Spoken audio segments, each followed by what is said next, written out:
పెళ్ళయ్యి 18 సంవత్సరాలవుతుంది. అసలు ఆ దేవుడు నా వైపే లేడు. ప్రతిరోజు కష్టాలు పెడుతూనే ఉన్నాడు.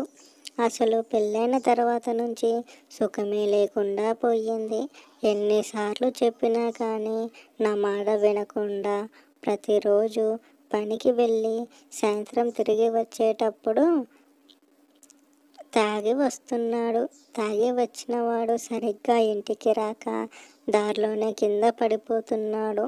వేరే వాళ్ళు, బయట ఉన్నవాళ్ళు, అలాగే వాళ్ళ స్నేహితులు ప్రతిరోజు నా భర్తని భుజాలపై తీసుకువచ్చి నన్ను అదోలా. ఫ్రెండ్స్, మీరు మా వీడియోస్ని చూస్తున్నారు కానీ లైక్ చేయడమే లేదు ఫ్రెండ్స్. ఇంత కష్టపడి తీస్తున్నందుకు మీ నుంచి మేము కోరేది ఒక లైక్ మాత్రమే ఫ్రెండ్స్. ప్లీజ్ లైక్ చేయండి. చూస్తున్నారు, వాళ్ళ చూపులు నాకు ఎంతగానో భయం వేస్తున్నాయి. ఒకరోజు నన్ను ఏమైనా చేయవచ్చేమో అన్నట్టుగా చూస్తున్నారు. పైగా రోజు చేసే డబ్బులు అన్నీ కూడా వాళ్ళ స్నేహితులు తీసుకుంటున్నారు అనుకుంటా. ఇంకెన్నాళ్ళని ఇలా భయపడుతూనే ఉండాలి? నాకంటూ ఒక స్వేచ్ఛ లేదా? నేనంటే నా కాళ్ళపైన నేను బ్రతకవచ్చు, కానీ 2 పిల్లలు తండ్రి దగ్గర అసలు ఉండరు. నేనే కావాలంటారు. పెళ్లి చేసుకొని 15-16 సంవత్సరాల 2 పిల్లల్ని పట్టుకొని కన్న వాళ్ళ దగ్గరికి ఎలా వెళ్ళగలను? చావైనా బ్రతికైనా ఇంకా నా భర్తతోనే కదా అని ఓపిక పట్టాను. ఇంకా నా వల్ల కాదు. ఎన్నిసార్లు చెప్పాను తాగకండి అని. ఈసారి కానీ తాగి వచ్చాడంటే ఇంకా నా సొంత నిర్ణయాలు తీసుకోవాల్సి వస్తుంది అని మనసులో అనుకుంటూ ఉంటుంది కుమారి. అసలు ఏమైందో ఈ వీడియోలో చూద్దాం ఫ్రెండ్స్. మేము ఎంత కష్టపడి తీస్తున్నామో అర్థం చేసుకోండి ఫ్రెండ్స్. ప్లీజ్ చూసేవాళ్ళు ఒక లైక్ వేయండి. కుమారిది పల్లెటూరు. ఎక్కడో మారుమూల గ్రామంలో పుట్టి పెరిగింది కుమారి. అక్కలు చెల్లెలు ఎవరూ లేరు. కుమారి ఇంట్లో ఒకటితే కూతురు. అందుకని కుమారి తల్లిదండ్రులు కుమారిని ఎంతగానో గారాబంగా పెంచారు. ఎలాంటి లోటు లేకుండా చాలా బాగా పెంచారు. అలా కుమారి 10వ తరగతి పాస్ అయిందో లేదో పై చదువులు చదవకుండా తెలిసిన వాళ్ళ ద్వారా సంబంధం వెతకసాగారు. అలా దగ్గర సంబంధమే దొరకడంతో కుమారి తల్లిదండ్రులు ఎంతగానో సంతోషించారు. కానీ కుమారికి అప్పుడే పెళ్లి చేసుకోవాలని లేదు. ఇంకా అమ్మా నాన్నలను చూసుకోవాలి. నా కాళ్ళపైన నేను నిలబడాలి. మంచి జాబ్ చేస్తూ అమ్మా నాన్నలకి కొంచెం డబ్బులు ఇచ్చి వాళ్ళ పేర్లపైన ఫిక్స్డ్ డిపాజిట్ చేయించాలి అని ఎన్నో కలలు కన్నది కుమారి. అలా కాకుండా ఇప్పుడు మన తల్లి అమ్మ నాన్న మనకి ఏముందో ఏం లేదో నీకు తెలుసు కదా. మనం ఉండేది ఒక గుడిసెలో. మేము ఎప్పుడు పోతామో మాకే తెలియదు. అందుకని మేమున్నప్పుడే నీకు పెళ్లి చేసి అత్తారింటికి పంపించిన తర్వాత నీకు పాపో బాబో పుడితే మా మనవడిని మనవరాలని చూసుకొని మేము కళ్ళు మూస్తాం కదమ్మా. అందుకని ముందుగానే పెళ్లి చేస్తున్నామన్నాము. అంతేకాని నువ్వు మాకు బరువై కాదు అని కుమారిపై చెప్పడంతో కుమారి ఏమన్నాలో తెలియక సరే మీ ఇష్టం అమ్మ అని అన్నది. అలా పెళ్ళికొడుకు బంధువులు కుమారిని చూడటానికి ఇంటికి వచ్చారు. పెళ్ళికొడుకు పేరు వేణు. పట్నంలో ఉండేవాడు. తను డిగ్రీ పూర్తి చేసి చిన్న జాబ్లో చేస్తున్నాడు. ఎలాంటి అలవాట్లు లేవు. చాలా మంచివాడు అని వచ్చిన బంధువులు అందరూ చెప్పడంతో అబ్బాయి నాకు నచ్చాడు అని అమ్మాయిని ఒకసారి అందరికీ ఎంగేజ్మెంట్ చేస్తారు. అలా కొన్ని రోజుల్లోనే ఇద్దరికి ఊర్లో ఉన్న వాళ్ళందరినీ పిలిచి ఘనంగా పెళ్లి చేస్తాడు కుమారి తండ్రి. అలా పెళ్ళవగానే కుమారి పట్టణానికి తీసుకొస్తాడు కుమారి భర్త వేణు. అలా తను ఇంతకుముందు బ్యాచిలర్ కాబట్టి వేణుతో మరో ఇద్దరు స్నేహితులు ఉండేవారు. మేము వస్తున్నామని తెలియక వాళ్ళు రూమ్లోనే ఉన్నారు. దానిని చూసిన కుమారి బయటనే ఉండింది.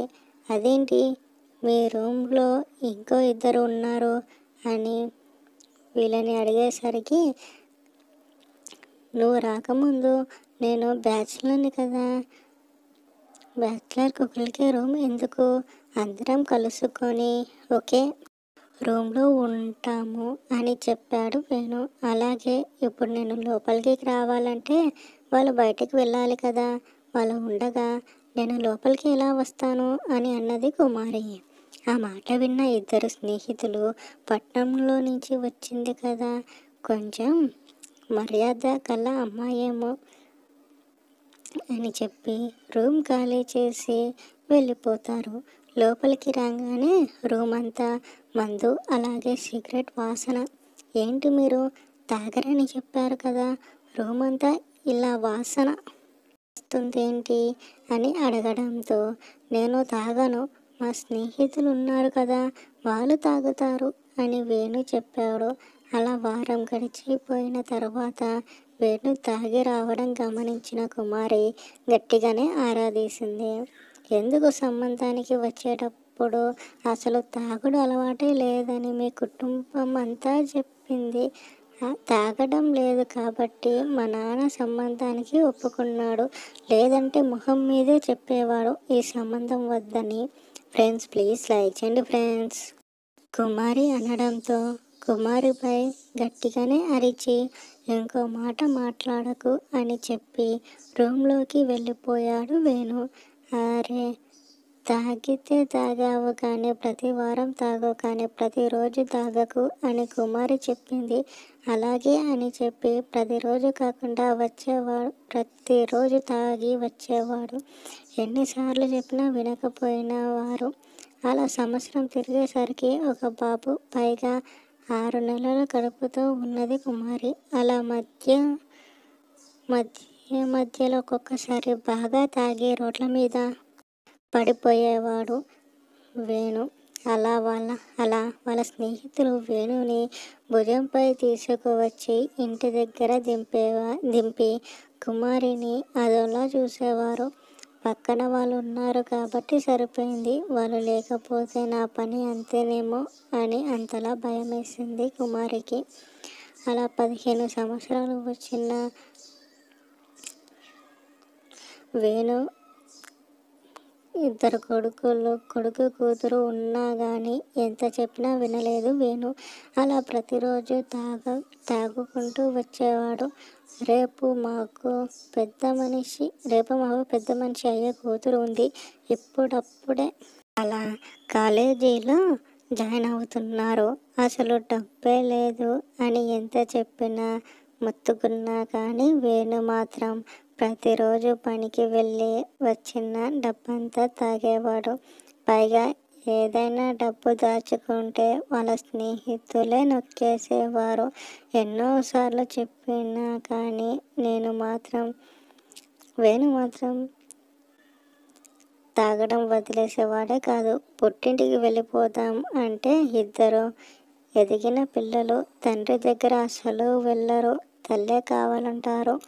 వాళ్ళిద్దరిని తీసుకొని అమ్మ వాళ్ళ ఇంటికి ఎలా వెళ్తాం అంటే ఈ వయసులో వాళ్ళని ఇబ్బంది పెట్టడం ఎందుకు, పైగా ఇద్దరు ఎదిగిన పిల్లలు ఉన్నారు. ఇప్పటికే ప్రతి నెల 5,000 10,000 మాకు ఇంటికి తినడానికి పంపిస్తున్నారు. ఇప్పుడు మేము ముగ్గురం వెళ్ళి వాళ్ళకి భారంగా మారడం నాకు ఇష్టం లేదు. ఇంకా పెళ్ళి చేసుకున్నాను కదా, చావైనా బ్రతికైనా వేణుతోనే అని ఇక్కడే ఉండిపోయాను. ఎప్పటికైనా మారకపోవడం అని ఎదురు చూస్తున్నాను. మారడం కాదు కదా, ఇంకా ముదిరిపోతున్నాడే తప్ప అసలు మారడమే లేదు. ఎలాగైనా సరే మందు. ఫ్రెండ్స్ ప్లీజ్ లైక్ చేయండి ఫ్రెండ్స్. మందుని మానిపించి అందరం కలిసి సంతోషంగా జీవించాలి అని కుమారి ఎప్పటి నుంచో కోరుకుంటుంది. కానీ ఆ దేవుడు మాత్రం అసలు కనుకరించడమే లేదు. పెళ్ళయ్యి 18 సంవత్సరాలు అయిపోవడానికి వచ్చింది. అయినా కానీ వేణు మాత్రం తాగడం మానేయడం లేదు. ఎన్నోసార్లు చెప్పినా, ఎంత బెదిరించినా అసలు నా మాట వినడమే లేదు అని ప్రతిరోజు అట్టు లేదు. కన్న వాళ్ళకి చెబుదామంటే ఈ వయసులో వాళ్ళని బాధ పెట్టడం ఇష్టం లేక మనసులోనే దాచుకుంటూ ఉంది కుమారి. ఫ్రెండ్స్, ప్లీజ్ లైక్ చేయండి. Thank you all.